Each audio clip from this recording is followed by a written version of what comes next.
convert the decimal number 1024 into its binary equivalent. A number 1024 to year binary equivalent লৈ লৈ যাব লাগে.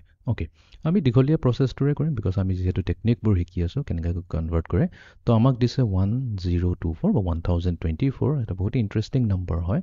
এতিয়া ইয়াৰ বেছত আমি লিখিব লাগিব 10 because এইটো হৈছে এটা আমাৰ ডেচিমেল নাম্বাৰ। তো ইয়াৰ বাইনেৰী ইকুইভেলেণ্টলৈ আমি আহিব লাগিব। এইটো এটা খুবেই ডাঙৰ নম্বৰ হয়। তো মই অলপ ডাঙৰ ব্ৰেকেট দি দিওঁ। তো ইয়াতে বেছত লিখিব লাগিব 2 2ৱে ইণ্ডিকেট কৰিব যে এইটো হৈছে এটা বাইনেৰী নাম্বাৰ। অ'কে, তো আমি কি কৰিম? ৰিপিটেড ডিভিজন ইউজ কৰিম। ৰিপিটেড ডিভিজন মানে কি 1024ক আমি 2ৰে ডিভাইড কৰি যাম। 2ৰে ডিভাইড কৰি যাম। তো এইটো হ'ব 2 5 যা 10, 2 1 যা 2, 2 2 যা 4।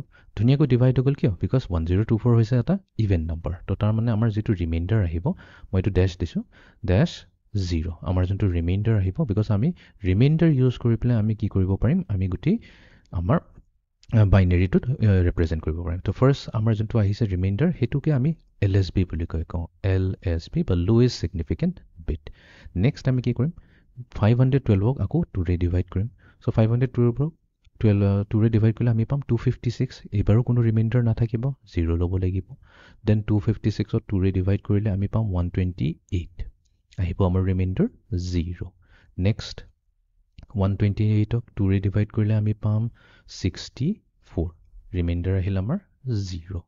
দেন আমাৰ 64ক 2ৰে ডিভাইড কৰিব লাগিব 32 পাম। ৰিমাইণ্ডাৰ আহিলে আমাৰ 0। আৰু আমি গৈ থাকোঁ। নেক্সট 32ক 2ৰে ডিভাইড কৰিলে আমি পাম 16। ৰিমাইণ্ডাৰ আহিব 0। 16ক 2ৰে ডিভাইড কৰিম, 2 8 যা 16, ৰিমাইণ্ডাৰ থাকিল 0। দেন 8ক ডিভাইড কৰিম 2ৰে, 2 4 যা 8, 0 আহি গ'ল।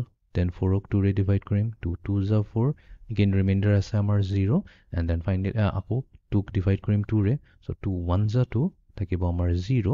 এণ্ড নাও ফাইনেলি আমি এই 1ক 2ৰে ডিভাইড কৰিম। এতিয়া যিহেতু 1 হৈছে 2তকৈ সৰু, তো আমি কি কৰিম? 2 0 যা 0, তো ৰিমাইণ্ডাৰ থাকি গ'ল নে নাই? ইয়াতে এটা ৰিমাইণ্ডাৰ থাকিব যোনটো হৈছে 1। এতিয়া যিহেতু 0 আহিছে, আমি এইখিনিতে ষ্টপ কৰি দিম। এইখিনিতে ষ্টপ, আৰু আমি ফাৰ্ডাৰ কেলকুলেশ্যন নকৰোঁ। তো এই যোনটো আমি লাষ্টৰ নাম্বাৰটো পালোঁ, এইটো হৈ যাব আমাৰ মষ্ট ছিগনিফিকেণ্ট বিট বা MSB। অ'কে, তো এতিয়াতো এটা বস্তু ন'টিচ কৰিছা, গোটেইখিনি আমাৰ ৰিমাইণ্ডাৰ 0 আহিছে, জাষ্ট আমাৰ যোনটো MSBটো আছে সেইটো 1 আহিছে। তো তাৰ মানে ইয়াতে MSB 1 থাকিব। এতিয়া বাকী গোটেইখিনি 0। এতিয়া 0 কেইবাৰ আহিছে?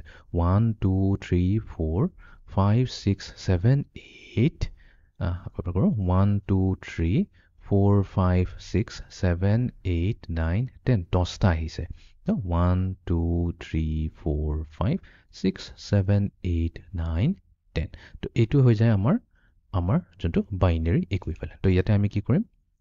1024 বাইনেৰী ইকুইভেলেণ্ট হ'ব 1, আৰু ইয়াতে আমি লিখিব লাগিব 10টা 0। 1 2 3 4 5 6 7 8 9